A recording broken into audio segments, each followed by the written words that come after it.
Apa kaidah-kaidah kita dalam beramal, Bapak sekalian? Kita dalam beramal itu jangan asal, yang penting yang saya sholat. Yang penting saya sedekah. Jangan, Pak.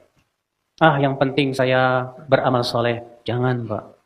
Beramal soleh pun di sana ada perkara yang harus diperhatikan. Kaidah-kaidah yang harus diperhatikan. Apa itu? Yang pertama, mengenal syarat sah ibadah. Syarat sah amal. Apa itu syarat sah amal? Ada dua. Yang pertama apa? Ikhlas. Yang kedua apa? Ittiba'u Rasulillah sallallahu alaihi wasallam. Mengikuti tuntunan Rasulullah sallallahu alaihi wasallam. Ikhlas. Orang yang ikhlas tapi tidak sesuai dengan tuntunan Rasul kira-kira diterima tidak, Pak? Ada orang sholat, saya mau sholat subuh 4 rakaat.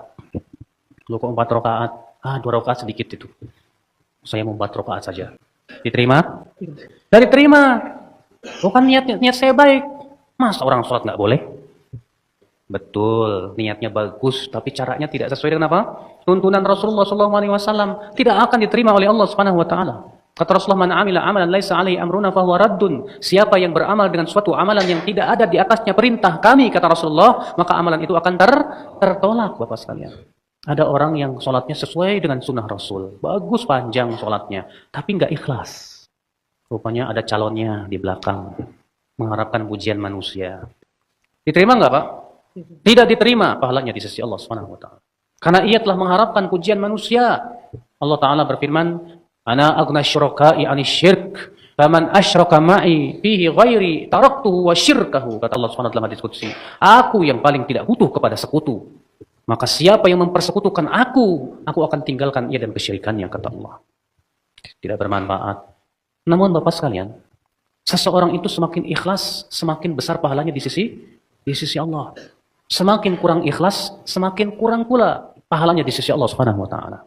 Oleh karena itulah Rasulullah SAW bersabda, "Man tasaddaqa bi adli tamratin, ila tasaddaqa ar-rajul bi adli tamratin min kasbin thayyibin, taqabbalallahu bi yaminihi, fayurabbiha kama yurabbi ahadukum faluwahu hatta tasira mithlal jabal." Apabila seseorang berinfak dengan sebutir kurma, bayangkan sebutir kurma. Siapa di antara antum yang pernah berinfak dengan sebutir kurma? Mungkin fakir miskin pun cuma dikasih sebutir kurma nggak mau, Pak. Siapa di antara kalian, kata Rasulullah, seseorang yang berinfak dengan sebutir kurma dari usaha yang halal, Allah akan terima dengan tangan kanannya. Lalu Allah kembang biakan sampai menjadi sebesar gunung, Masya Allah. Karena keikhlasan dia mengharapkan wajah Allah Subhanahu wa taala. Maka dari itulah Bapak sekalian, dua perkara ini penting. Ikhlas dan apa? Sesuai dengan contoh Rasul sallallahu alaihi wasallam. Mana dalilnya? Bahwa syarat diterimanya amal itu dua. Itu dalam surat Al-Kahfi ayat 110.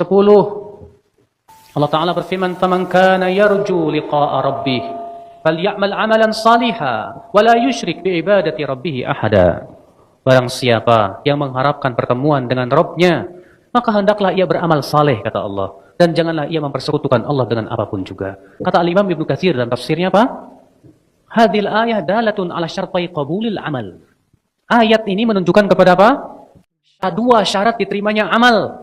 Yang pertama ikhlas, yang kedua apa?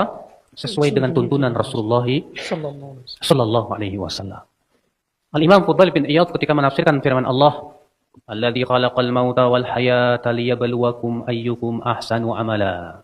Dialah Allah yang telah menciptakan kehidupan dan kematian agar Allah uji siapa di antara kalian yang paling baik amalnya.